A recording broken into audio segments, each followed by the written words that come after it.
ദേശീയപാത 66 മതിലകം പള്ളിവളവിൽ വാഹനാപകടം. കാറും ഓട്ടോറിക്ഷയും കൂട്ടിയിടിച്ചു. 2 പേർക്ക് പരിക്ക്. അപകടത്തിൽപ്പെട്ട ഓട്ടോറിക്ഷ നിർത്തിയിട്ടിരുന്ന മറ്റൊരു കാറിലും ഇടിക്കുകയായിരുന്നു. മലപ്പുറം അരീക്കോട് നിന്ന് ഹരിപ്പോട്ടയിലേക്ക് പോവുകയായിരുന്ന കാറും മതിലകത്ത് നിന്ന് വരികയായിരുന്ന ഓട്ടോറിക്ഷയുമാണ് മതിലകം പള്ളിവളവിൽ കൂട്ടിയിടിച്ചത്.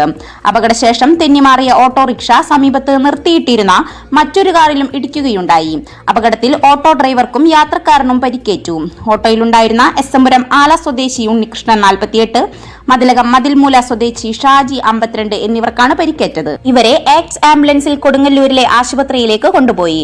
2 മുതിർന്നവരും ഒരു കുട്ടിയുമാണ് കാറിലുണ്ടായിരുന്നത്. ഇവർക്ക് പരിക്കില്ല. ഓട്ടോറിക്ഷയ്ക്ക് സാരമായ കേടുപാടുകൾ പറ്റിയിട്ടുണ്ട്. ഫ്രണ്ട് ഗ്ലാസ് പൂർണ്ണമായും തകർന്നു. ഓട്ടോയുടെ ബോഡിയിലും സാരമായ കേടുപാടുകൾ പറ്റിയിട്ടുണ്ട്. കാറിന്റെ കേടുപാടുകൾ സാരമുള്ളതല്ല.